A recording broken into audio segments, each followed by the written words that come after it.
شدائی ڈرامے کی آنے والی ایپیسوڈ بہت ہی زیادہ انٹرسٹنگ ہو چکی ہے، جہاں پر میرال کے ماں باپ کی ڈیتھ ہو جاتی ہے اور اس کے لیے یہ ایک بہت ہی بڑی تکلیف دہ بات ہوتی ہے جو اس کے لیے بالکل بھی قابل برداشت نہیں تھی۔ یہاں پر وہ اپنے ماں باپ کو اس حالت میں دیکھ کر کیسے ہی برداشت کر سکتی تھی، لیکن یہاں پر اب جیسے اسے یہ بات پتہ چلتی ہے کہ علی خان کی دادی میری نانی ہے اور اس کے ساتھ میرا رشتہ ایک بہت پختہ ہے، تو یہ بات اس کے لیے قابل یقین بالکل بھی نہیں تھی اور کہتی ہے کہ آخر اچانک کسی کے ساتھ کوئی رشتہ کیسے بنا سکتا ہے۔ تبھی علی خان کی دادی اسے اس بات پر یقین کرواتی ہے اور کہتی ہے کہ دیکھو بیٹا، میں جانتی ہوں یہ بات بہت اچھے طریقے سے، اور مجھے اس بات کا بھی اندازہ بہت اچھے طریقے سے ہے کہ تمہارے لیے ان سب باتوں پر یقین کرنا اتنا آسان نہیں ہے، لیکن تم جانتی ہو نا اچھے طریقے سے کہ میں کبھی بھی کسی کے ساتھ اگر کوئی بات کروں گی اس طرح کی تو یقیناً کوئی نہ کوئی پروف تو میرے پاس ہوگا، ایسے ہی کوئی بات تو نہیں کر دوں گی۔ یہ بات سن کر کہتی ہے کہ آخر کس پروف کی آپ بات کر رہی ہیں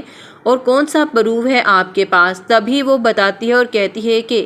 تم میرے ساتھ اندر چلو، میں تمہیں سب کچھ بتا دیتی ہوں، تبھی تمہیں یہ بات کلیئر ہوگی کہ میں تمہارے ساتھ جھوٹ نہیں بلکہ سچ بول رہی ہوں۔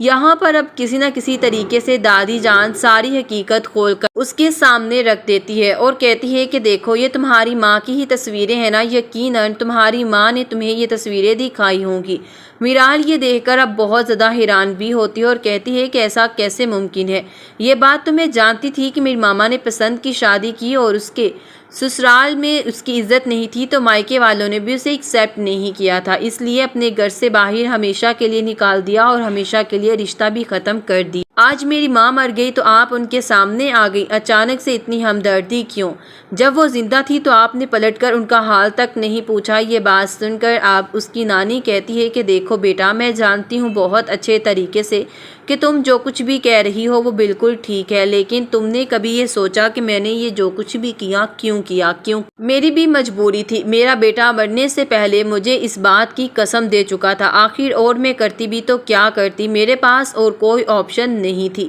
یہ بات سن کر کہتی ہے کہ یہ آپ کی پرابلم ہے، یہ میری پرابلم نہیں ہے، اس لیے نہ تو میں اس گھر میں رہنا چاہتی ہوں اور نہ ہی مجھے اس گھر سے کوئی اپنا تعلق رکھنا ہے جس گھر سے میری ماں کا کوئی تعلق نہیں تھا۔ لیکن علی خان اسے کبھی بھی اس طرح سے نہیں جانے دینے والا تھا، وہ اسے صاف الفاظ میں کہتا ہے کہ اگر باہر نکلو گی تو جگہ جگہ درندے موجود ہیں تمہارے لیے، اور پھر میرے دشمن بھی تمہارے دشمن بن چکے ہیں، تم کیسے یہاں سے جا سکتی ہو؟ یہ بات سن کر اسے بہت زیادہ غصہ بھی آتا ہے اور کہتی ہے کہ آخر تمہارے ساتھ جڑنے کے بعد میری زندگی میں تو صرف مصیبتیں ہی مصیبتیں ہیں، میں نے تو کبھی سوچا بھی نہیں تھا کہ مجھے زندگی کے اس فیز کو بھی جھیلنا پڑے گا۔ اگر تم مجھے گاڑی نہیں لے کر دیتے تو آج میرے ماں باپ میرے ساتھ ہوتے، میں یوں تنہا تو نہیں ہوتی۔ علی خان یہ بات سن کر کہتا ہے کہ دیکھو میرال،